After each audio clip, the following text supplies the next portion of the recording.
La frontera salvaje. 200 años de fanatismo anglosajón en América Latina. Introducción al libro. Los mitos son más fuertes. El 24 de marzo de 1983, en la Biblioteca del Congreso, el presidente Ronald Reagan repitió las palabras del historiador Henry Kissinger: la creación de los mitos nacionales nunca estuvo libre de conflictos. Los estadounidenses no creían del oeste lo que era verdad, sino lo que para ellos debía ser verdad.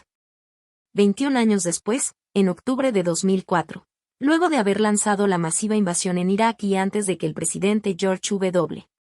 Bush reconozca su insignificante error, uno de sus asistentes, muy probablemente Karl Rove, insistirá con la misma idea en forma de confesión al periodista del Wall Street Journal, Ron Saskin: somos un imperio y, cuando actuamos, creamos nuestra propia realidad.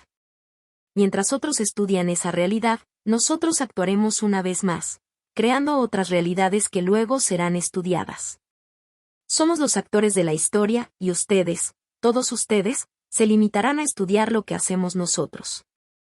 Para una cultura, para un pueblo entrenado para creer a fuerza de repeticiones cada domingo, creer sin pruebas frente al Gazette, a la radio o al televisor el resto de la semana resulta tan natural como una guerra lejana o como cortar el pasto los sábados por la tarde. Creer contra todas las evidencias es un mérito que solo evidencia el tamaño de la fe de un creyente. Si una verdad es desagradable, se cierra los ojos y se reza hasta que la realidad se dobla ante la fuerza del deseo. Claro que no siempre funciona, pero de cualquier forma esa es una de las definiciones de fanatismo.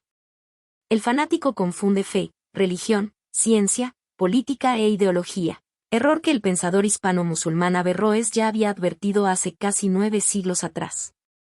De un reconocimiento crítico, las palabras de Kissinger se convierten en reivindicación política en la boca del nuevo presidente. Si la realidad no se adapta a nuestros deseos, peor para la realidad. Claro que dentro de la palabra realidad caben siglos y pueblos enteros. Los mitos solo se cruzan con la realidad para modificarla o para aplastarla. Los mitos crean y destruyen, y son más difíciles de cambiar que la realidad material. Es por esta razón que las fake news son tan poderosas, aun contra toda evidencia, porque son votos de fe que confirman y adornan el mito central. Los mitos fundadores nacen en momentos en que el futuro grupo dominante, el tótem, todavía es pequeño y capaz de modelar su visión del mundo de forma unánime, la que será heredada por la multiplicación de las generaciones siguientes, como en la mitosis de las células que reproducen un mismo ADN y así crearán organismos y especies enteras, luego definidas como parte de la naturaleza. A muy largo plazo, un mito puede ser dominado y desplazado, no aniquilado, por otro mito. También puede ser vencido de forma parcial por el recurso del análisis histórico, de la denuncia persistente y por una resistencia social capaz de romper ciertos límites. Sin embargo, probablemente porque las facultades racionales, analíticas o de conciencia son mucho más recientes en la evolución humana, nunca alcanzarán la fuerza del mito enraizado en el subconsciente individual y colectivo. Aparte de otros poderosos factores, como las enfermedades, las armas de fuego y los caballos, los mitos fundadores jugaron un rol relevante en la conquista española de la América indígena. Los primos Hernán Cortés y Francisco Pizarro, uno en México y el otro en Perú, conquistaron y sometieron a 2 poderosos imperios con la inestimable ayuda de sus creencias propias y de las creencias de sus invadidos. Para los europeos, su Dios los impulsaba a matar hombres, niños y mujeres y tomar todas las riquezas que pudieran sin remordimiento alguno. Aunque imperios a su vez y con frecuencia tan violentos como los invasores, los aztecas y los incas carecieron de la nueva tecnología militar y de la certeza fanática de que ocupaban el poder de forma legítima. Por el contrario, sus dioses estaban insatisfechos o estaban detrás de las acciones de conquista del invasor. Para sobrevivir al conquistador y para sobrevivir al conquistado, estos mitos se fueron travestiendo a lo largo de siglos sin perder ciertas características centrales. El pasado no se puede cambiar, pero lo que entendemos por el pasado sí, dependiendo de si decidimos agregar más maquillaje o desnudar su rostro. La opción de quienes sufrieron y continúan sufriendo de esta visión fanática de la realidad. Los estadounidenses no creían del oeste lo que era verdad sino lo que para ellos debía ser verdad. Es invertir la fórmula: nosotros, estadounidenses o no, no aceptamos una verdad sustentada por el deseo del poder sino en el revelador rescate de aquella realidad que ha sido enterrada por los vencedores. La narrativa aglutinante de un imperio. Uno de los escritores y críticos más relevantes de la historia de Estados Unidos, Mark Twain, no solo fue prolífico en sus denuncias contra el imperialismo de su país, sino que, junto con otros destacados intelectuales de la época, en 1898 fundó la Liga Antiimperialista, la que tuvo sede en una decena de estados hasta los años 20, cuando comenzó la caza de antiamericanos, según la definición de los fanáticos y mayordomos que siempre se amontonan del lado del poder político, económico y social. Para estos secuestradores de países, antiamericano es todo aquel que busca verdades inconvenientes, enterradas con sus víctimas, y se atreve a decirlas. Hasta el día de hoy han existido estadounidenses y extranjeros de probada preparación intelectual y valor moral, que han continuado esa tradición de resistencia a la arbitrariedad, a la brutalidad de la fuerza y a la narrativa del más fuerte, a pesar de los peligros que siempre acarrea decir la verdad sin edulcorantes. Este fanatismo ha llegado a la desfachatez de algunos inmigrantes nacionalizados que acusan a aquellos ciudadanos, nacidos en el país, de no ser lo suficientemente americanos, como supuestamente son ellos cuando van a la playa con pantalones cortos estampados con la bandera de su nuevo país, el símbolo de los ganadores. Pero si la gente de la cultura, del arte y de las ciencias está de un lado, es necesario mirar al lado opuesto para saber dónde está el poder y sus mayordomos. En noviembre de 1979, la futura asesora de Ronald Reagan, Jane Kirkpatrick, promotora de la asistencia a las dictaduras militares, los contras y los escuadrones de la muerte en América Latina, había publicado en la revista Commentary Magazine una idea enraizada en el subconsciente colectivo. Si los líderes revolucionarios describen a los Estados Unidos como el flagelo del siglo XX, como el enemigo de los amantes de la libertad, como una fuerza imperialista, racista, colonialista, genocida y guerrera, entonces no son auténticos demócratas, no son amigos. Se definen como enemigos y deben ser tratados como enemigos. Este es el concepto de democracia de la mentalidad imperialista y de sus servidores que detestan que los llamen imperialistas y que tiene, por lo menos, 245 años. ¿Cómo se explica esta contradicción histórica? No es muy difícil. Estados Unidos posee una doble personalidad, representada en el héroe enmascarado y con dos identidades, omnipresente en su cultura popular, Superman, Batman, Hulk, etc. Es la creación de dos realidades radicalmente opuestas. Por un lado, están los ideales de los llamados padres fundadores, los cuales imaginaron una nueva nación basada en las ideas y lecturas de moda de la élite intelectual de la época, las ideas del humanismo y la Ilustración que también explotaron en Francia en 1789, el mismo año en que entró en vigor la Constitución de Estados Unidos, liberté, égalité, fraternité. La mayoría de los fundadores, como Benjamin Franklin, era francófila. Diferente al resto de la población anglosajona, Washington solo iba a la iglesia por obligación social y política. El más radical del grupo, el inglés rebelde Thomas Paine, el principal instigador de la Revolución Americana contra el rey George III, la monarquía y la aristocracia europea, era un racionalista y látigo de las religiones establecidas. El padre intelectual de la democracia estadounidense, Thomas Jefferson, había aceptado la ciudadanía francesa antes de convertirse en el tercer presidente y sus libros fueron prohibidos por ateo. No era ateo, pero era un intelectual francófilo, secularista y progresista en muchos aspectos. Pero también era un hijo de la realidad opuesta, al tiempo que promovía ideas como que todos los seres humanos nacemos iguales y tenemos los mismos derechos. Jefferson y todos los demás padres fundadores eran profundamente racistas y tenían esclavos que nunca liberaron, incluidas las madres de sus hijos. Aquí la otra personalidad de Estados Unidos, la que necesita de la máscara para convertirse en el superhéroe, se formó con los primeros peregrinos, los primeros esclavistas y continúa hoy, pasando por cada una de las olas expansionistas, una mentalidad antiiluminista, conservadora, ultrarreligiosa, practicante de la autovictimización, justificación de toda violencia expansionista, y, sobre todo, moldeada en la idea de superioridad racial, religiosa y cultural que confiere a sus sujetos derechos especiales sobre los otros pueblos que deben ser controlados por el bien de un pueblo excepcional y con un destino manifiesto, para el cual cualquier mezcla será atribuida al demonio o a la corrupción evolutiva, al mismo tiempo que celebra y el crisol de razas, la libertad y la democracia.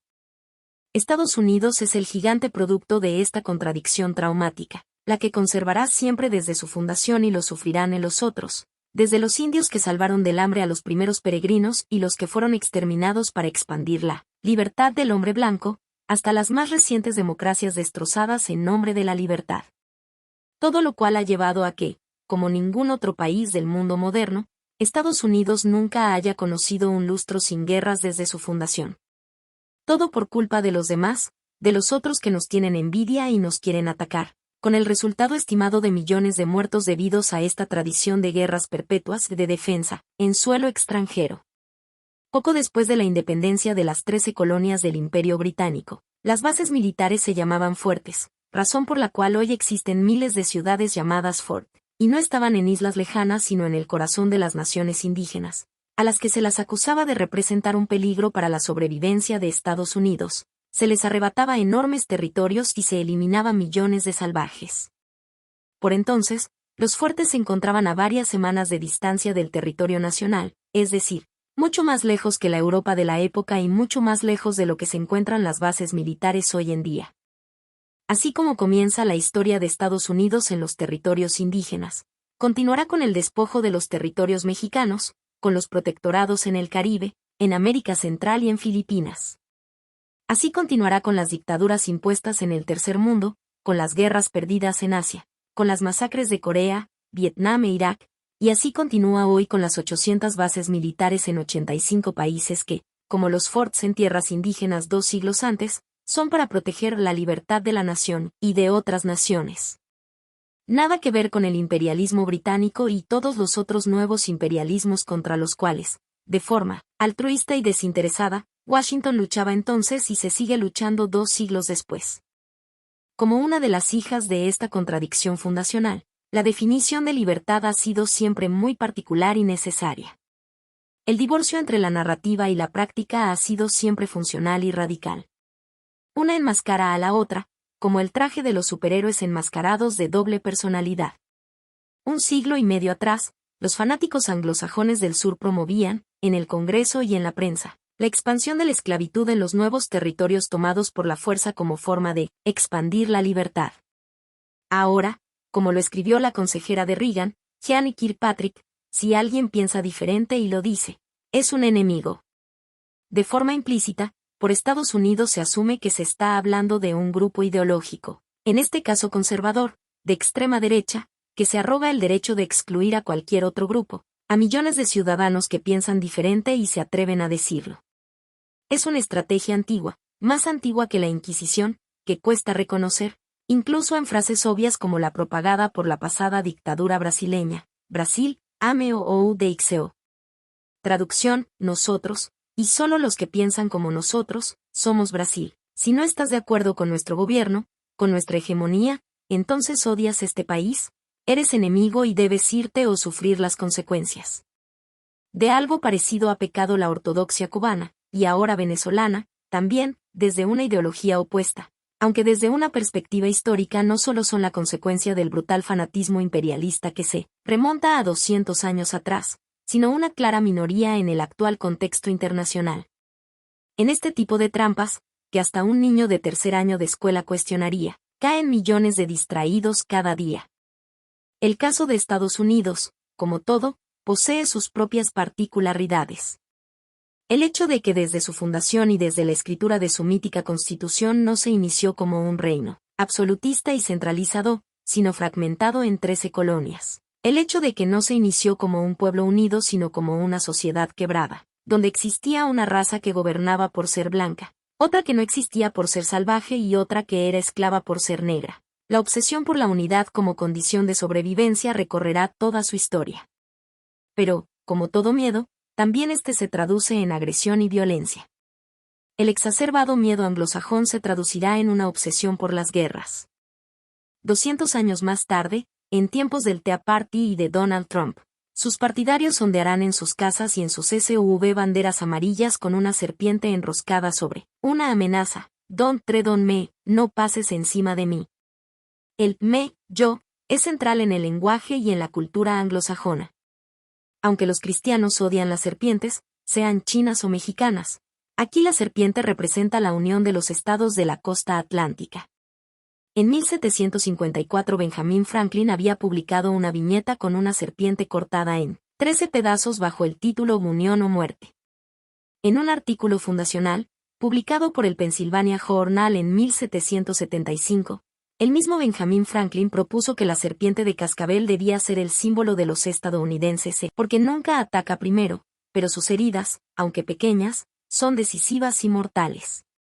Este mito fundador, que analiza Remus en este libro, Ellos nos atacaron primero, se perpetuó por los siguientes 200 años con sus diversas variaciones de época.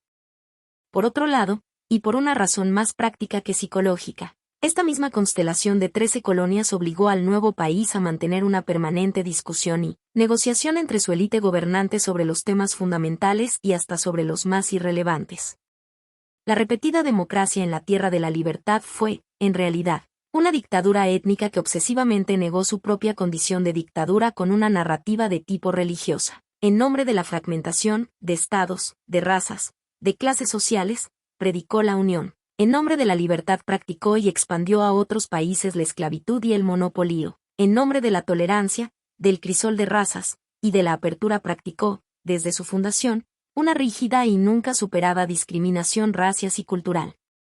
La sola fragmentación de sus estados, no solo en 13 colonias sino entre norte y sur, obligó al sistema político estadounidense a un esfuerzo narrativo superior al necesario en cualquier otro país, en cualquier otro imperio más centralizado y dominado por un rey o por un dictador personal. Para alcanzar el consenso político y la convicción social de las grandes decisiones expansionistas en base a la obsesión de la superioridad racial anglosajona era necesario lograr narrativas aglutinantes como, por ejemplo, la creativa idea del destino manifiesto, regado en las tabernas con abundante ron y whisky barato, algo que justificara cualquier acción en contra de los supuestos principios de la ley, la democracia, la libertad, la igualdad, el derecho y la justicia. La narrativa aglutinante será la justificación que convertirá un crimen colectivo, el genocidio indígena, el robo de la mitad de México luego de varios intentos para ser atacados primero, en un acto de heroísmo individual. Así se alcanzará una más perfecta unión, frase favorita del expresidente Obama, al tiempo que se justificará la expansión de la esclavitud a millones de hombres y mujeres por el color de su piel, gracias al despojo de los territorios indígenas y mexicanos, donde la esclavitud era ilegal. Todo en nombre de un ataque indígena y de una ofensa mexicana que nunca existió, y luego del rechazo a anexar el resto de México y los países más débiles al sur para no agregar más negros y mestizos a la Sagrada Unión, sobre todo cuando los negros ya no podían ser esclavos por ley. Un siglo más tarde, la misma idea fue sustituida por la nueva excusa del ataque preventivo en la lucha contra el comunismo. La fiebre narrativa transmitida a través de la prensa y los discursos políticos en base a ideas simples y arbitrarias se realizará de la misma forma que una verborragia prédica protestante se basa en una sola frase bíblica. Estados Unidos fue fundado en base a una contradicción fundamental. Por un lado, el humanismo ilustrado de la élite de los padres fundadores y, por el otro, una cultura más extendida basada en el mito de la superioridad de la raza anglosajona, elegida por Dios. Esta contradicción se superará en 1828 cuando Andrew Jackson, un racista, genocida y analfabeto sureño arrase en las elecciones contra el último presidente de la generación fundadora, John Quincy Adams, e inicie la primera refundación del país. Hasta entonces, el mito fundador, las narrativas aglutinantes habían atacado desde el principio el absolutismo europeo. Al fin y al cabo, la Revolución estadounidense de 1776 se había realizado contra el rey George III, mientras los padres fundadores se encontraban seducidos por las nuevas ideas de la Ilustración europea que luego llevarán a Francia a su propia revolución en 1789. A partir de Andrew Jackson, los amigos de la libertad ya no serán los intelectuales de Franklin y Jefferson sino los hombres de la frontera, los Daniel Boone con un hacha en una mano y una escopeta en la otra. Las dos generaciones se odiarán por sus ideas, pero compartirán el mismo racismo, una más criminal y más honesta que la anterior. Desde antes de la doctrina Monroe de 1823 y por los siglos por venir, las declaraciones contra cualquier injerencia de cualquier potencia europea, las únicas potencias imperiales posibles por entonces, en el patio trasero de Estados Unidos debían ser aniquiladas a cualquier precio, sea por la vía diplomática, financiera o directamente a través de la guerra, contra países pobres, naturalmente, Si consideramos la historia previa de agresiones contra las naciones indígenas y los prematuros deseos de tomar Florida, Cuba y el norte de México, podemos entender, o al menos sospechar, que la doctrina Monroe no tenía en mente tanto Europa como los pueblos más débiles del oeste y del sur, poblados por razas inferiores. Para ello, esta doctrina, expresión legalizada del fanatismo anglosajón, se fue actualizando acorde a las necesidades históricas. Doctrina Richard Olney 1895. Corolario Theodore Roosevelt 1905. Corolario George Kennan 1950 y Doctrina Jeanne Kirkpatrick, 1980. Para defender sus intereses, Estados Unidos debe apoyar a dictaduras de extrema derecha en el tercer mundo, sin sentimientos de culpa. Por otro lado, la principal narrativa aglutinante que promovió y justificó el expansionismo estadounidense desde 1780 hasta 1945 fueron abiertamente raciales. Una mezcla de la Biblia con el origen de las especies de Darwin. En 1900, por poner solo un ejemplo, el senador Albert Beveridge repetía ideas por entonces rutinarias en el mismo Congreso que resumen esta poderosa mentalidad. Dios no ha venido preparando al pueblo teutónico de habla inglesa por 1000 años para nada, para que nos admiremos de nuestra propia belleza. Pues no. Dios nos ha hecho los amos de la organización para que corrijamos el caos que reina en el mundo. Esta es la misión divina de Estados Unidos y por eso merecemos toda la felicidad posible, toda la gloria, y todas las riquezas que se deriven de ella. Solo un ciego no podría ver la mano de Dios en toda esta armonía de eventos. Señores, recen a Dios para que nunca tengamos miedo de derramar sangre por nuestra bandera y su destino imperial. Sangre ajena, está de más decir. Esta mentalidad, ahora disimulada en los medios, en los bares y hasta en la misma academia, permea toda la historia y el presente del país. En la Declaración de Independencia de 1776 se proclamaba que todos los hombres son creados iguales y dotados por su Creador de derechos inalienables, como lo son el derecho a la vida, la libertad y la búsqueda de la felicidad, mientras que la Constitución de 1887 se iniciaba con la famosa frase "y nosotros, el pueblo". Hay un detalle: nosotros y todos los hombres no incluían a los esclavos negros ni a los indios ni a ningún otro grupo que no fuese blanco y propietario, dos condiciones para ser considerados ciudadanos responsables. Así será para la Constitución por al menos un siglo, y a esa brutal dictadura de una pequeña minoría, cuyas leyes protegían y promovían la esclavitud, la persecución, el secuestro, la tortura, el despojo y el genocidio, se la llamará y democracia. No por casualidad democracia y libertad serán las dos palabras más usadas desde el inicio para justificar la esclavitud, el robo de tierras, las limpiezas étnicas y las múltiples violaciones de tratados firmados con las razas inferiores. Cuando las populosas naciones indias fueron despojadas de sus tierras, desplazadas y exterminadas, lo fueron en nombre de la expansión de la libertad. Cuando se despojó a México de la mitad de su territorio con una guerra inventada con excusas que ni sus generales creían, no solo se convirtió a sus habitantes en ciudadanos de segunda categoría, sino que se los expulsó en la medida de lo posible y se reinstaló la esclavitud donde antes era ilegal. Todo fue hecho para expandir la libertad. Cuando no se quiso seguir anexando lo que quedaba del México antiguo, ni se quiso a las repúblicas de América Central y del Caribe como nuevos estados, fue porque estaban demasiadas, llenas de negros y mestizos, lo cual podía contaminar la unión. Entonces se establecieron protectorados y brutales dictaduras bananeras para imponer el orden y la libertad. En algunos casos los dictadores fueron aventureros privados, William Walker, abogados oficiales, William Taft, hombres de negocios, Theodore Roosevelt, hijo, o directamente marines, Faustín Huerques, pero en la mayoría consistieron en marionetas criollas, marionetas de Washington con poder absoluto para tomar las tierras de los pobres, de los indios, para violar a sus mujeres y garantizarles a las empresas estadounidenses toda la protección posible aparte de tierras gratis y de exoneración de impuestos. Cuando las poderosas empresas privadas continuaron empujando las fronteras, imponiendo otras dictaduras militares en América Latina más allá del patio trasero o, simplemente, presionando a los legisladores criollos para garantizar su derecho a exterminar cualquier otra opción económica o social en la región, también se lo hizo en nombre del Imperio de la Libertad. De hecho, luego del fiasco de la gira de Nixon por América del Sur en 1958, el presidente Eisenhower notará que, por alguna razón, En aquellos países donde Washington había sostenido dictaduras como la de Pérez Jiménez en Venezuela, la palabra capitalismo estaba asociada al imperialismo, por lo cual ordenó reemplazarla por libertad de empresa o, simplemente, por libertad. Siempre la libertad. ¿Qué hay más sexy que la libertad, aunque se trate de un perfecto masoquismo?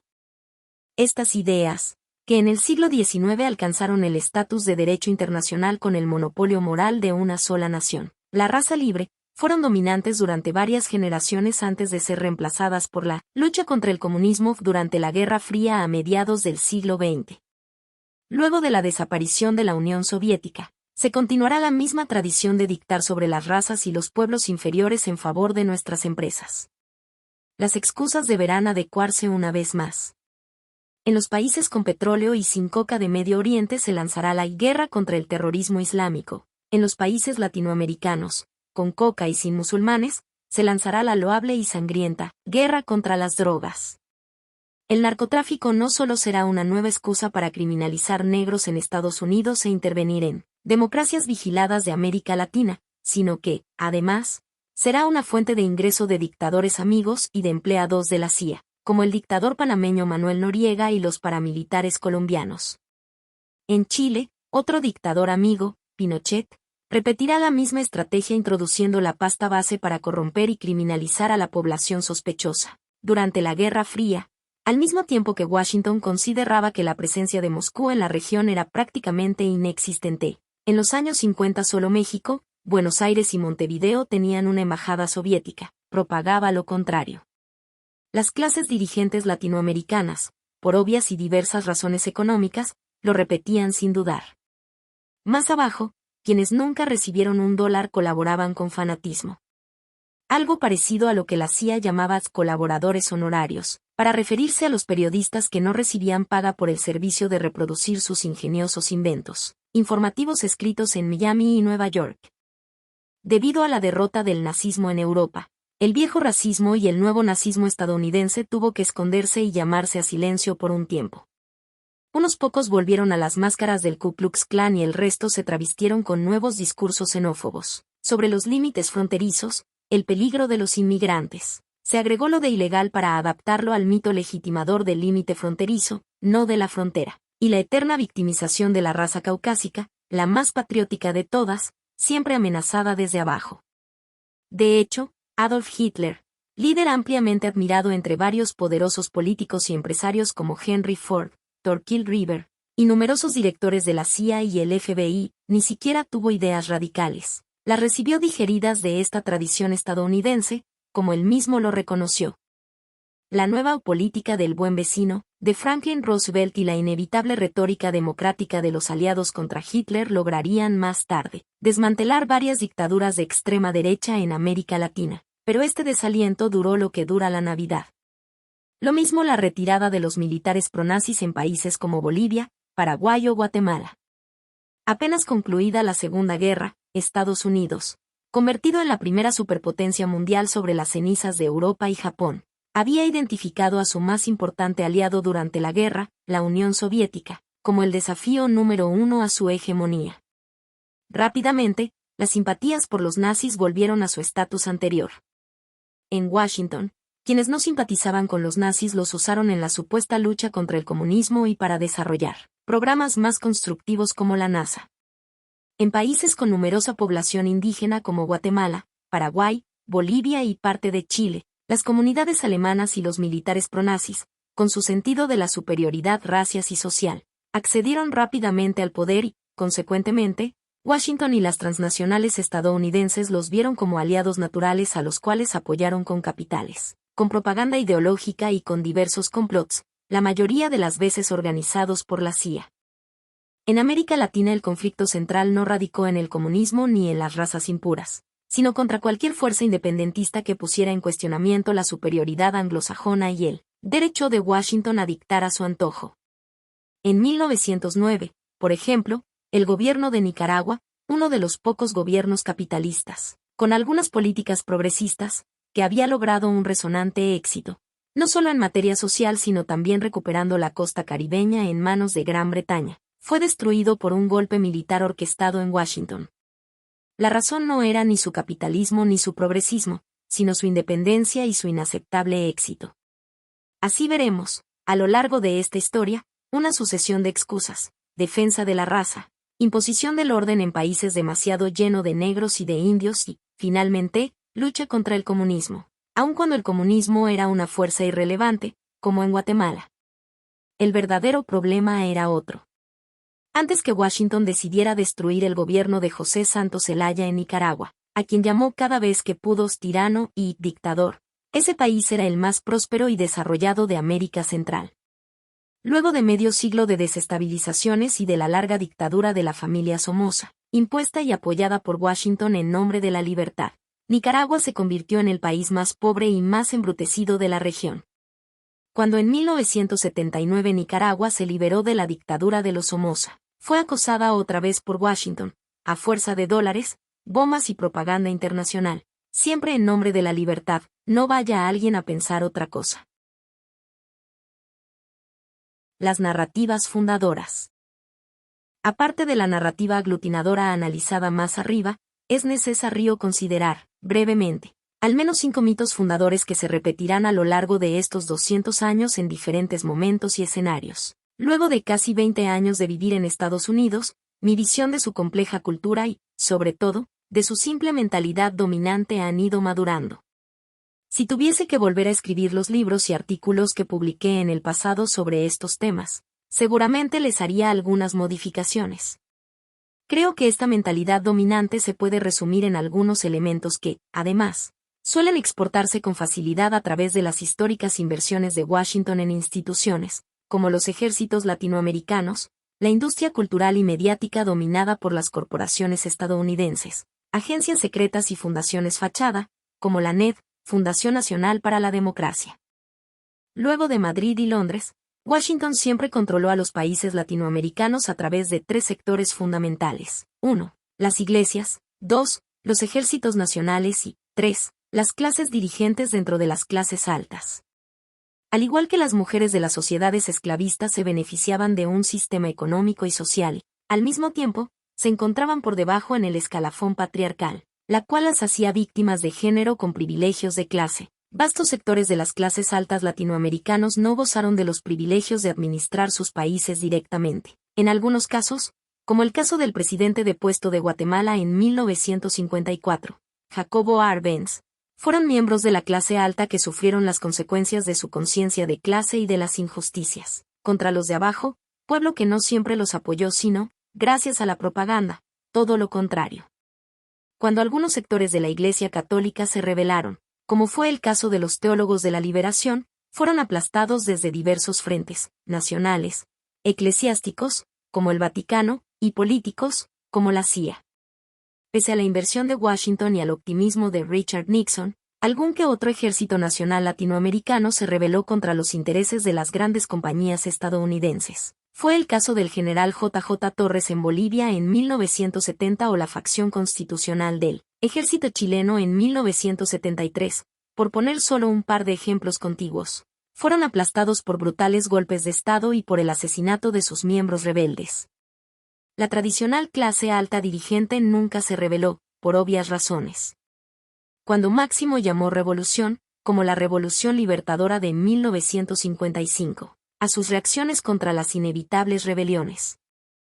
Como en todo país, en Estados Unidos sus mitos fundadores se expresan a diario y en los mismos sueños de sus ciudadanos, sean por nacimiento o sean asimilados. La diferencia radica en que los sueños y los mitos de un imperio, para quien no le guste la palabra, digamos potencia hegemónica, no se limitan a sus propios límites fronterizos.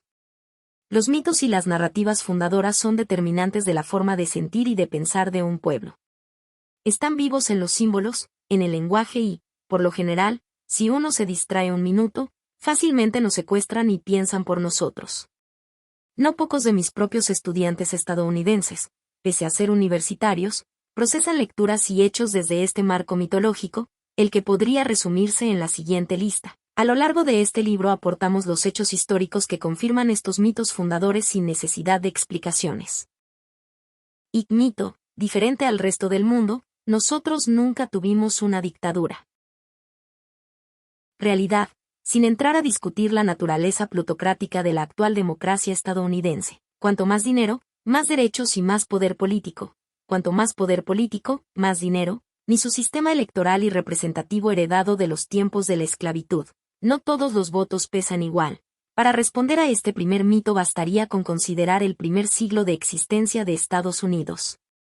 Cualquier otro país, fundado en un sistema esclavista, cuyos gobernantes solo pudiesen ser electos entre el 10% de la población, hombres, blancos y propietarios, con derecho a tomar todas las tierras de las razas inferiores a punta de cañón y escopeta, sería definido como una brutal dictadura. No Estados Unidos.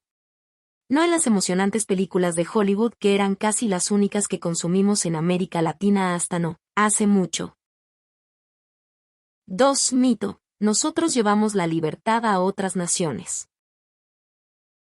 Realidad. Si no estamos atentos, las palabras engañan escondiendo significados como caballos de Troya, ideoléxicos. El concepto de libertad angloamericano se fundó y aún hoy sobrevive de forma inadvertida como nuestra libertad de decisión. Desde la misma fundación de Estados Unidos, este principio no se aplicó ni a los esclavos ni a ninguna otra raza considerada inferior como los indios, los negros o los mexicanos. A las naciones indígenas del norte, tan pobladas como Francia o Inglaterra y calificadas como tribus, se las despojó de sus territorios, se los exterminó en masa o se las desplazó a la fuerza para, según Andrew Jackson, darles las tierras a los amigos de la libertad. Cuando se despoja a México de Texas para restaurar la esclavitud, se proclama a los cuatro vientos que la Revolución de Independencia fue una forma de conquistar y expandir la libertad. El mismo discurso se usará cuando, a finales del siglo XIX, se creen las repúblicas bananeras en América Central, para expandir la libertad de comercio, es decir, la libertad de las corporaciones estadounidenses a explotar en sistemas de esclavitud asalariada a la población nativa y corromper sus gobiernos, siempre dictaduras conservadoras promovidas por Washington, para obtener tierras gratis y excepciones tributarias. Lo mismo con la libertad de mercado hasta hoy. La idea de libertad nunca significó igual libertad sino nuestra libertad de decidir sobre nuestros asuntos y, sobre los asuntos ajenos, aun cuando para ello debamos sacrificar la libertad y las vidas de las razas y de las culturas inferiores. 3. Mito. Nosotros hemos luchado por la democracia en América Latina y en otras partes del mundo. Realidad, aunque para muchos latinoamericanos esta afirmación es risible, sino ofensiva, este tipo de convicciones es lo que debo escuchar en Estados Unidos casi siempre que alguien habla de la influencia de su país en América Latina. Las excepciones no son muchas, y casi siempre se trata de académicos o de personas de amplia cultura, como grandes lectores o grandes viajeros. Es decir, una ínfima minoría. Desde el siglo XIX, Estados Unidos o, mejor dicho, Washington, se ha dedicado a promover y apoyar todas las dictaduras de extrema derecha, es decir, prácticamente todas las dictaduras que existieron en América Latina y que le aseguraron control de sus fronteras exteriores, ubicadas a miles de kilómetros, no solo a Washington sino, sobre todo, a las transnacionales privadas que dominan y con frecuencia dictan la política de Washington. 4. Mito. Nuestra cultura no es corrupta como la hispana. Realidad. Si bien es cierto que América Latina ha sufrido de una corrupción crónica y fuera de control, no es menos cierto que Washington, a través de diferentes organismos como sus bancos, como sus corporaciones, como la CIA, ha mantenido e incrementado esa malaria cultural. Las empresas privadas estadounidenses han cultivado la corrupción y el chantaje desde el siglo XIX y continúan haciéndolo hoy. Por otra parte, el sistema político privado de Estados Unidos se funda en una corrupción legal de proporciones astronómicas. En América Latina los políticos se corrompen por unas decenas de miles de dólares y en Estados Unidos por una decena de millones, casi siempre de forma legal, comprando políticos con donaciones y escribiendo leyes para legalizar la corrupción y el despojo. Mito. El sacrificio de nuestros héroes en las guerras ha sido siempre para defender nuestras libertades y defender la paz del mundo. Realidad, con algunas excepciones, las guerras iniciadas por Estados Unidos no han sido por defensa sino por ataque, para mantener su control e influencia. Los ejemplos sobran, pero bastaría con considerar la guerra contra los indios, contra México o contra Filipinas en el siglo XIX, las innecesarias bombas atómicas en Hiroshima y Nagasaki, el 80% de Corea del Norte arrasada por bombardeos aéreos, o una de las mayores obsesiones nacionales, Vietnam, otra guerra llena de masacres y crímenes de guerra, desde bombardeos aéreos hasta el uso de la gente naranja que se arrojó desde aviones dejando millones de muertos, y continuó produciendo niños defectuosos por generaciones. La derrota en Vietnam no amenazó ni la seguridad ni las libertades en Estados Unidos, las cuales solo fueron ampliadas por líderes como Martin Luther King, entre muchos otros que se opusieron a la guerra y al racismo, tanto adentro como afuera, mientras eran demonizados como traidores por la millonaria campaña desinformativa. Está de más decir que, con excepciones como la colaboración en la Segunda Guerra, las guerras exportadas por Washington, como las decenas de dictaduras impuestas en otros países, solo han llevado la muerte de millones, la desestabilización, el caos y la violencia a esas regiones por décadas.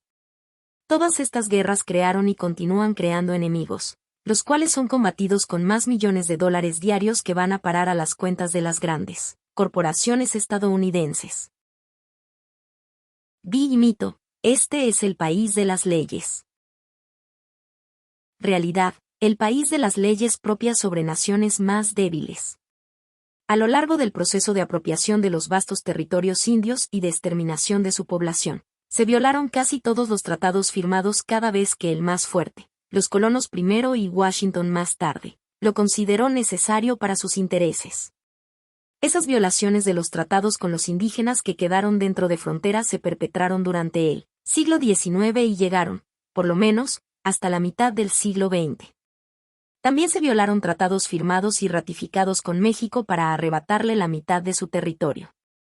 Los estadounidenses que se convirtieron en ciudadanos mexicanos para obtener tierras gratis en Texas rompieron su juramento de obediencia a las leyes de ese país a través de un masivo acto subversivo que terminó en la secesión y el arrebato de varias de sus provincias. Nada de eso se llamó traición, sino lucha por la libertad y contra la tiranía mexicana. Los principios y las leyes que se respetaron, y no siempre, como veremos, fueron aquellas aprobadas en Washington para intervenir en naciones ajenas, como la doctrina Monroe, ampliada al menos 5 veces en casi 200 años, el Tratado de Límites Adams-Onís con España y luego con México, la Ley de Traslado Forzoso de los Indios de 1830, por la cual se otorgaba a los románticos Daniel Boone el derecho de robo de tierras indígenas y al ejército estadounidense la colaboración en la aniquilación y desplazamiento de los indios que no entendían eso del honor y la libertad angloamericana, los tratados forzados como el de Guadalupe Hidalgo en 1848, con las naciones indígenas por el resto del siglo XIX, con los protectorados latinoamericanos en el siglo XX, y una larga colección menos conocida de acuerdos y leyes violadas. Capítulos aparte serán las innumerables violaciones de leyes de esos mismos países por parte de los servicios de inteligencia como la CIA y de las poderosas corporaciones como la United Fruit Company o la ITT, solo por nombrar dos entre muchas otras. O las leyes propias de Estados Unidos, escritas directamente por las grandes corporaciones y aprobadas por sus senadores receptores de las indispensables donaciones para sus campañas electorales. Frontier vs. Border. Otro elemento del núcleo de la mitología estadounidense, no por casualidad, se expresa mejor en inglés que en español. En inglés existe una clara diferenciación entre border y frontier. En español, solo tenemos frontera para designar un límite político entre dos países, por lo cual a border lo podemos traducir como borde, límite fronterizo, valla o, para mejor significado en este libro, trinchera. Utilizaremos límite fronterizo para evitar confusiones. Para frontier reservaremos frontera. La diferenciación es fundamental para entender una mentalidad fundadora que no existe en la cultura latinoamericana, excepto por sus frecuentes adopciones. Para el idioma español, una frontera es lo que establece los límites entre dos países, no algo que está más allá de nuestros límites, en otras naciones. Como máximo, se lo usa como metáfora para referirse a las fronteras del conocimiento, para significar algo que se debe empujar y conquistar más allá, es decir, avanzar sobre los territorios de la ignorancia. Estados Unidos se fundó en el deseo y la necesidad de habitar y conquistar la frontera.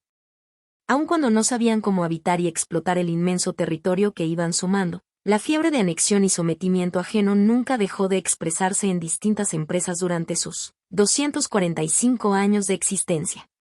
En otras palabras, en la necesidad de tomar por la fuerza todo aquello que pueda ser tomado por la fuerza, como si no fuera la cosa tomada sino el acto mismo de tomar el objetivo de esta vieja obsesión cultural y psicológica, desde sus orígenes, y sobre todo en la literatura académica, política y militar de finales del siglo XIX, a esa lucha se la representó, de forma romántica, como la lucha del hombre contra la naturaleza, ya que hombres eran los hombres blancos y naturaleza era todo lo demás, incluido a los hombres y mujeres que no pertenecían a la etnia nórdica.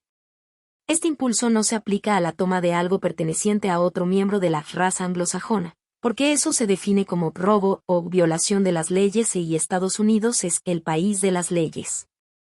El impulso se refiere a tomar por la fuerza algo que le pertenece a una raza o a una cultura considerada inferior que no tiene idea de cómo gobernarse a sí misma, de cómo administrar sus valiosos recursos.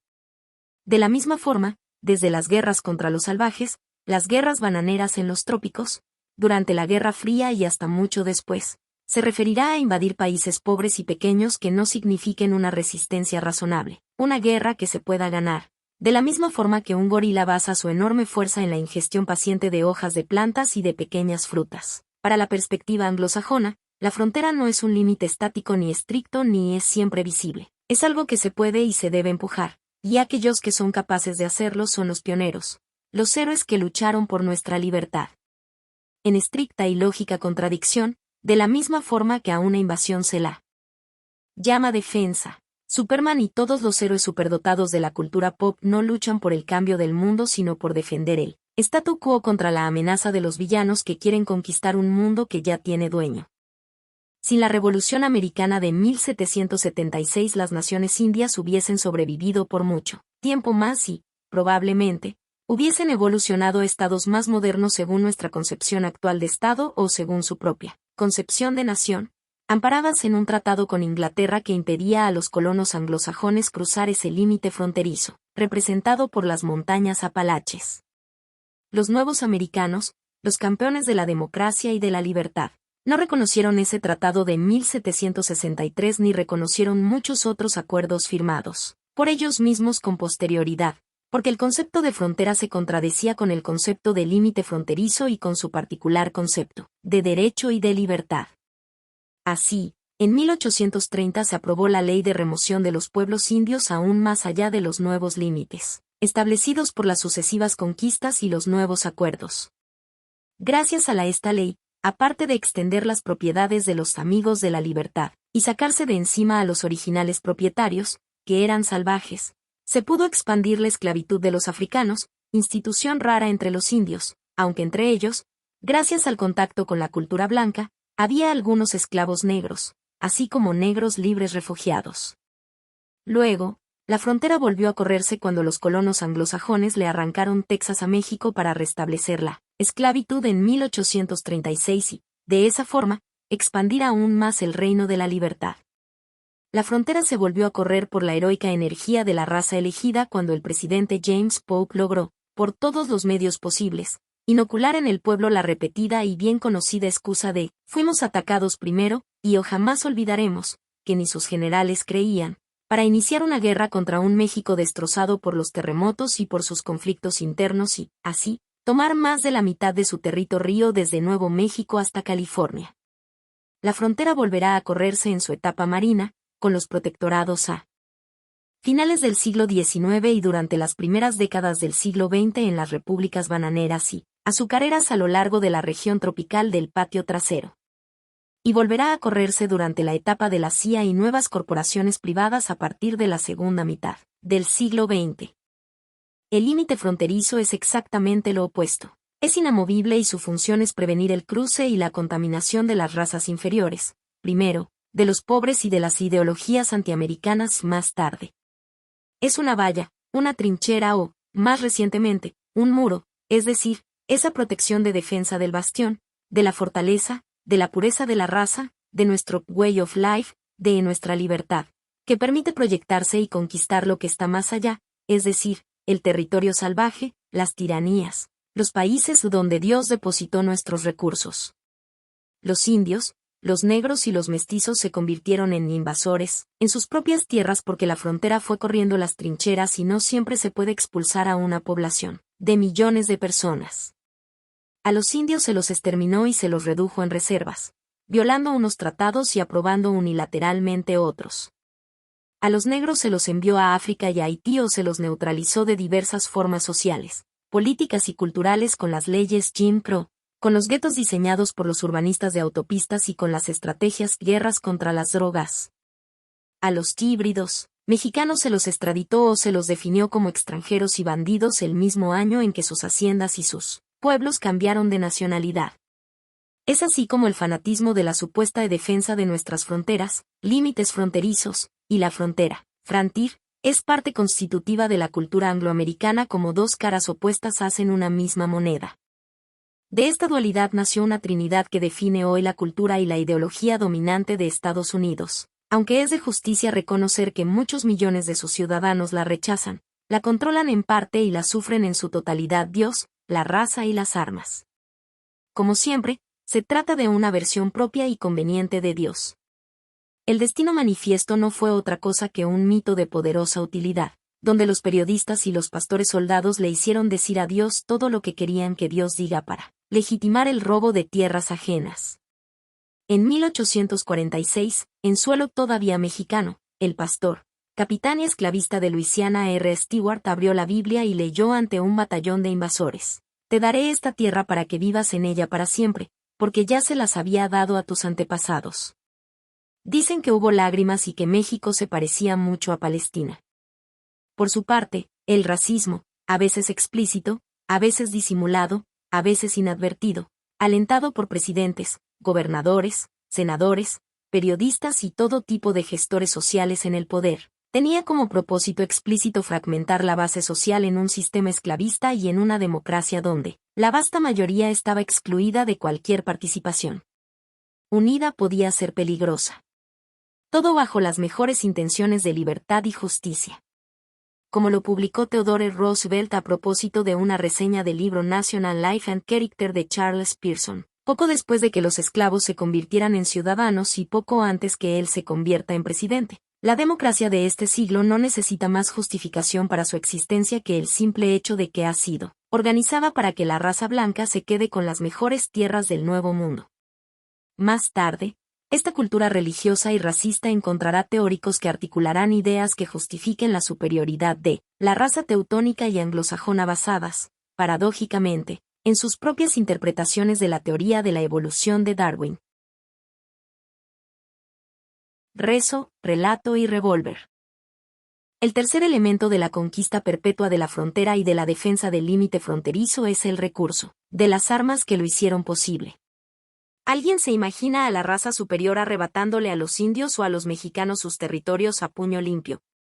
De no ser por las armas, las escopetas de Daniel Boone, los buques cañoneros, los aviones bombarderos, las bombas atómicas de Truman, los destructores y los drones inteligentes que no saben distinguir entre un terrorista y 100 niños, los condecorados héroes anglosajones nunca hubiesen siquiera pasado de los Apalaches. De ahí que las armas sean una religión en Estados Unidos y que la narrativa que las rodea no sea la segunda enmienda sino la idea de que la supuesta libertad que gozan los estadounidenses se debe a ellas. El mito de que es gracias a que esos señores de largas barbas que miran el fútbol y beben cerveza mientras acarician su AK-15 que este país nunca tuvo una dictadura, hunde sus raíces en la conquista de la frontera. No solo la idea de que un grupo de ellos podría evitar un golpe de estado del complejo militar estadounidense es ridícula in extremis, sino también la más aceptada idea de que desde su fundación este país ha vivido en una democracia continua. No se sostiene racionalmente, una sociedad, un sistema y una economía basada en la esclavitud o dominada por una minúscula élite jamás podría llamarse de esa forma, al menos que aceptemos que no todos los seres humanos son gente, pueblo o parte de we the people. Pero las armas, que estaban prohibidas para los negros, hacían toda la diferencia en una plantación de algodón y en un país profundamente antidemocrático.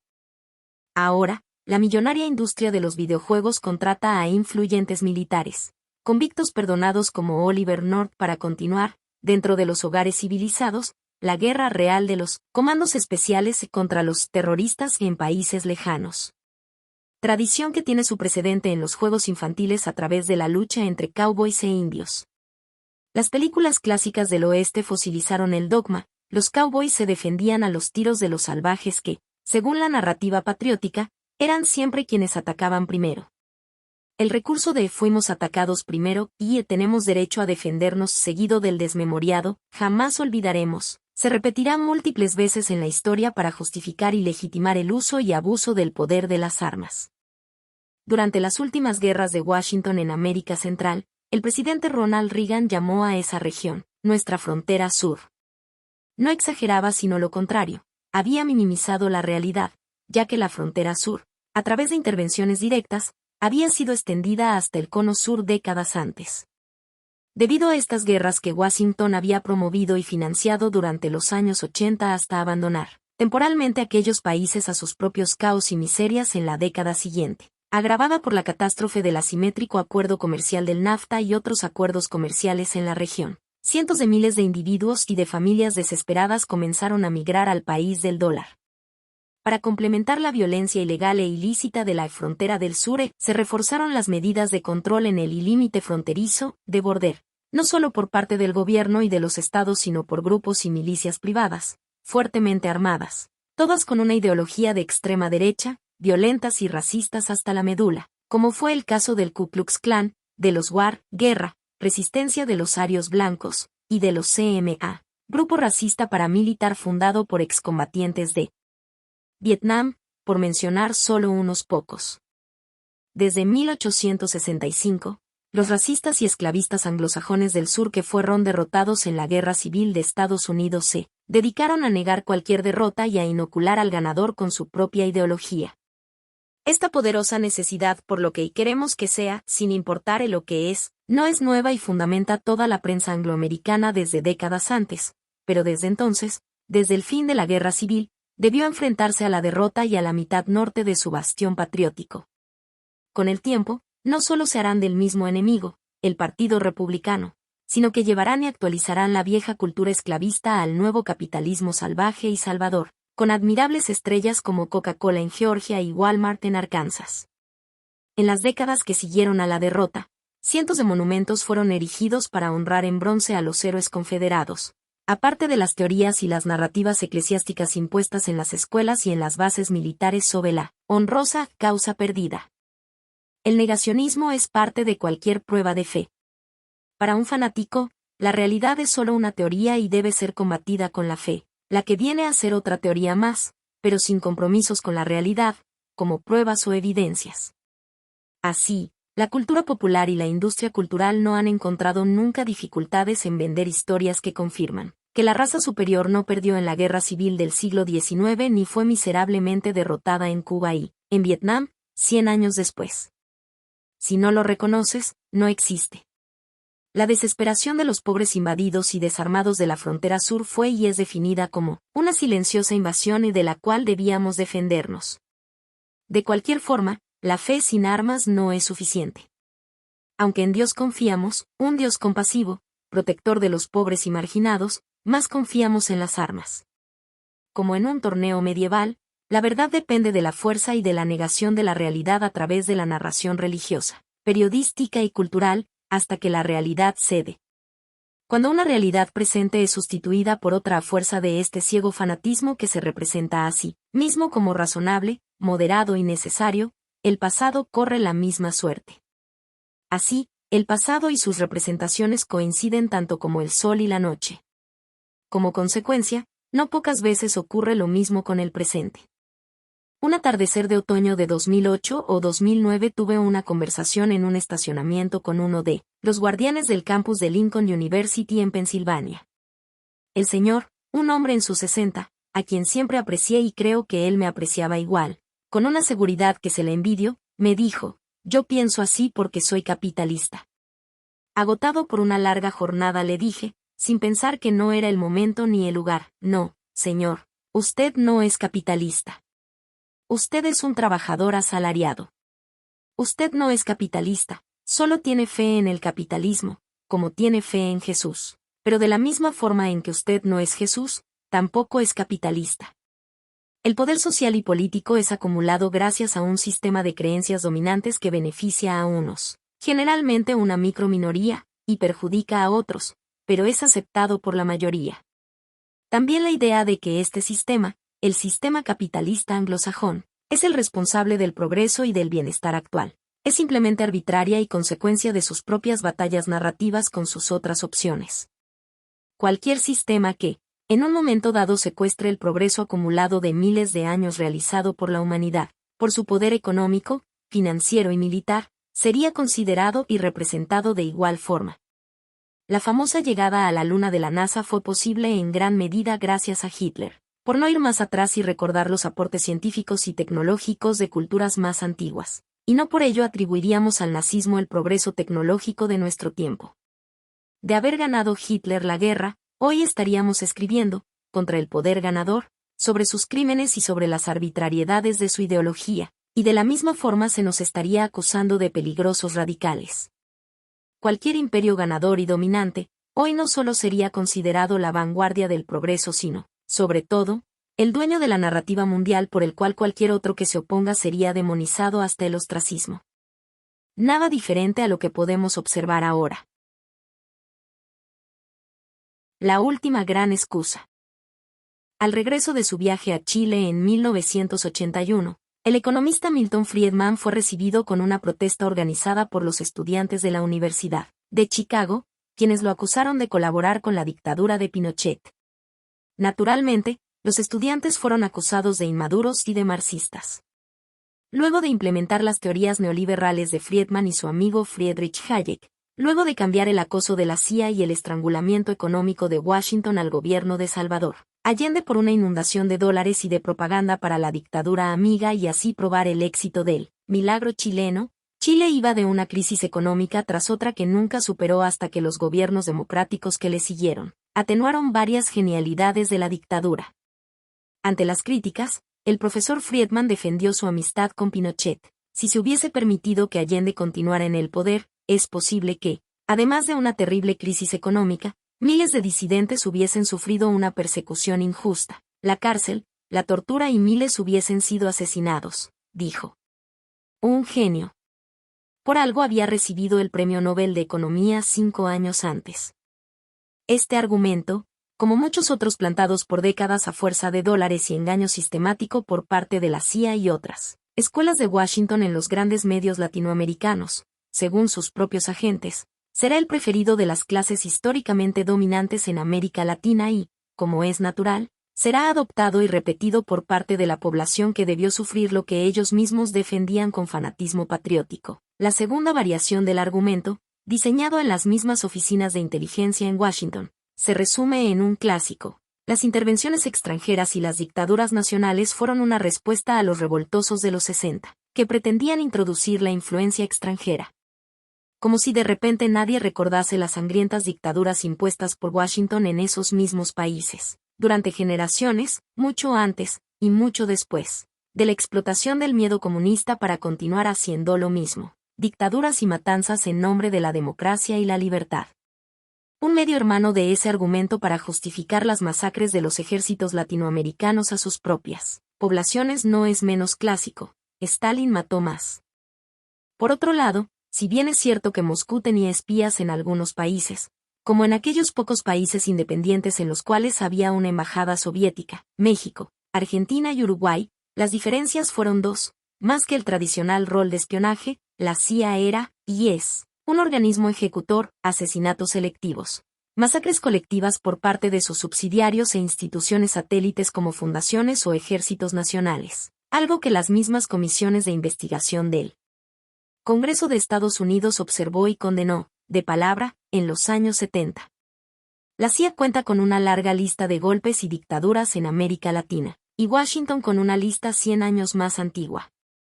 Por el contrario, no se registran golpes de Estado perpetuados por la KGB en América Latina, y si se descubrieran algunos, uno al menos, nunca alcanzarían el récord de Washington. Ni siquiera la Revolución Cubana de 1959 fue producto de un complot de Moscú.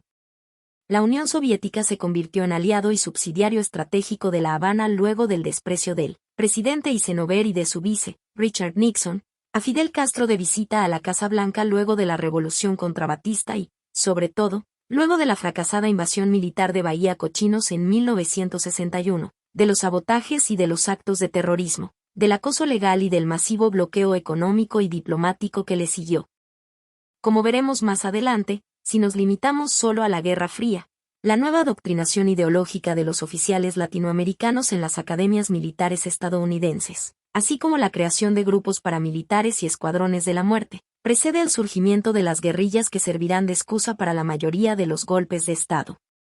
Incluso la fundación de las FARC en Colombia en 1964 es posterior a la indicación de Washington para la creación de grupos paramilitares para que pudiesen actuar con impunidad sin vincular a los verdaderos interesados. La ayuda económica, tecnológica y académica a los ejércitos latinoamericanos desde principios de los años 50 destruyó la ola de nuevas democracias en la región hasta convertirla en un mar de dictaduras militares en las décadas siguientes. A finales de los años 50, el nuevo embajador de Estados Unidos en Uruguay le había advertido al agente de la CIA, Howard Hunt, protagonista de la destrucción de la democracia en Guatemala gracias a la masiva manipulación mediática que convenció al mundo de que su presidente era comunista, que no intentase lo mismo en Uruguay porque allí iba a encontrar menos comunistas que en Texas, algo que ni Hunt ni la CIA ni Washington hicieron caso y terminó en otra dictadura en 1973 mientras la mayoría de los políticos y de la población culpaban al nuevo grupo guerrillero Tupamaros por la novedad. En Argentina, a principios de los años 60, los militares reportaban que la amenaza comunista, idea central de la doctrina de la seguridad nacional diseñada en Washington, era irrelevante en ese país. Washington los convenció de lo contrario a fuerza de dólares y condecoraciones. Buenos Aires agradeció con la dictadura del general Onganía en 1963 y, luego de 10 años y del surgimiento de varios grupos guerrilleros que siguieron a la ilegalización del peronismo, terminó en la paranoia anticomunista de la dictadura de 1976, donde casi todas las víctimas eran cualquier cosa menos comunistas. Aunque todavía queda por discutir si alguien merece la tortura y la muerte, a manos de regímenes fascistas, por el solo hecho de ser comunista. Para entonces, los mismos peronistas vueltos al poder en 1973 estaban dominados por un fanático de la extrema derecha, José López Rega, líder del violento grupo paramilitar Alianza Anticomunista Argentina, responsable del asesinato de 1.000 personas con alguna presencia pública como artistas, periodistas, profesores y sacerdotes. El golpe de 1976 no tenía como objetivo derrotar a la guerrilla, sino evitar el previsible triunfo del ala izquierdista del peronismo en las elecciones programadas para ese mismo año. Lo mismo podemos ver en muchos otros casos, como el Chile a principios de los 70, donde el ejército todavía contaba con generales constitucionalistas como el general Schneider, hasta que la CIA logró sacárselos de encima y no solo destruyó otra democracia sino que transformó otro ejército, centros de poder sujetos a nuestra influencia, y una parte importante de la población en seguidores del dogma de la amenaza comunista que lo justifica todo. Como veremos en este libro, la historia de excusas de Washington para intervenir en América Latina es mucho más larga. Se desarrolló y se transformó a lo largo de 4 grandes etapas: expansión territorial sobre las naciones originarias y la toma de la mitad del territorio mexicano, 1780 a 1850, desarrollo de la Marina e intervenciones militares directas, 1850 a 1930, intervenciones indirectas de propaganda y complots de inteligencia que llevaron a los gobiernos a dictadores amigos, 1920 a 1990. Guerra económica y financiera a través de préstamos y bloqueos selectivos y propagación de la ideología neoliberal, 1970 a 2020. Léxico, bibliografía y notas bibliográficas. Desde la primera página he preferido, entre otras opciones semánticas, distinguir gobiernos, corporaciones, élites y pueblos de los países que los contienen. Por esta razón, he preferido hablar, la mayoría de las veces, de Washington y no de Estados Unidos para distinguir un país de sus gobiernos. Dentro de un país cabe una enorme diversidad de personas que, más allá de los mitos fundadores, piensan y sienten de forma diferente. En cualquier país caben oprimidos y opresores, explotados y explotadores, pero la mentalidad fascista y corporativa necesita que el lenguaje identifique las acciones de sus gobiernos con toda una nación, con una sola bandera. Así, Criticar los crímenes de un gobierno o de sus corporaciones bandera es entendido como un ataque al país entero. Una coartada perfecta por la cual un joven estudiante, al enterarse de una masacre perpetrada 50 o 100 años antes, se pregunta ¿de verdad hicimos eso? La respuesta es obvia, no, tú no lo hiciste ni eres responsable. De lo único que somos responsables es de justificar un crimen o incluir a un genocida en el pronombre y nosotros, solo porque tenía nuestra misma nacionalidad y ondeaba la misma bandera del país que supuestamente es el mismo, que habitamos. Este, aparente, detalle lingüístico lleva a una persona honesta a sentirse obligada a defender los crímenes de su gobierno, incluso cuando el gobierno o la corporación en cuestión desapareció 100 años atrás. En otros casos, hasta un anónimo en alguna red social se cree con el derecho patriótico de amenazar a un investigador o a una persona que piensa diferente con sus propios prejuicios. Si tanto odias a este país, ¿por qué no te vas a otro? Estos héroes de la simplificación militarista frecuentemente son nuevos ciudadanos que dicen venir huyendo de alguna dictadura latinoamericana donde el gobierno los amenazaba por pensar diferente. Apenas llegan a la tierra del ganador, se convierten en miembros del partido de quienes se creen dueños de los países que habitan y, por si fuera poco, lo hacen en nombre de la democracia y la libertad. Claro que esta necesidad de limpieza ideológica nace de la cobardía del anonimato, del odio, de las frustraciones personales y de una profunda ignorancia que ninguna respuesta racional podría aliviar. Pero de todas formas es necesario aclarar algunas palabras antes de aclarar los hechos y las ideas para evitar la trampa ideológica del lenguaje que, como ninguna otra prisión, es capaz de retener a pueblos enteros por muchas generaciones al mismo tiempo que se creen libres. Otra de las mayores dificultades en la escritura de este libro ha sido resumir y eliminar cientos de páginas, que tal vez podrían haber sido de alguna utilidad. Las ideas se pueden resumir en pocas palabras, pero los datos y los hechos no tanto. En honor a la mayor brevedad posible, he decidido eliminar las tradicionales notas bibliográficas y resumir la bibliografía al mínimo para no agregar otras 100 páginas. Este requisito académico en nuestro tiempo es anacrónico, ya que cada dato puede ser verificado usando las herramientas disponibles de Internet. Por esta misma razón, he cuidado que cada hecho y cada momento histórico vaya acompañado de los mínimos y suficientes datos para que cualquier lector pueda verificar, ampliar e investigar más en detalle. Internet es para buscar y los libros son para entender. Si hay algo que, como lector y como investigador me molesta son las notas que interrumpen el vuelo para llevar al lector al final de un libro y obligarlo a una búsqueda retorcida para llegar a un dato innecesario, a la referencia que no lleva a las fuentes primarias, como documentos, sino a citas de otros libros de historia que luego no se pueden verificar o apenas califican como opiniones personales. El lector también notará que casi todas las fuentes de este libro, documentos desclasificados, periódicos, sitios oficiales, otros libros, son textos en inglés. Ello se debe a que la intención original ha sido realizar una mirada exterior desde el interior. En su casi totalidad, las citas que incluyo son traducciones directas del inglés realizadas por el mismo autor de este libro y no de alguna publicación en español, que en su mayoría ni existen. Por supuesto, no espero que este libro, como cualquier otro, esté libre de errores. Mucho menos por el hecho de haber sido escrito en unos pocos meses como respuesta urgente a una nueva tragedia que, pronto será echada convenientemente al olvido. Solo pretendo que sea entendido por algunos lectores, y que sirva en algo, aunque sea un algo mínimo, para las siempre jodidas verdad y justicia.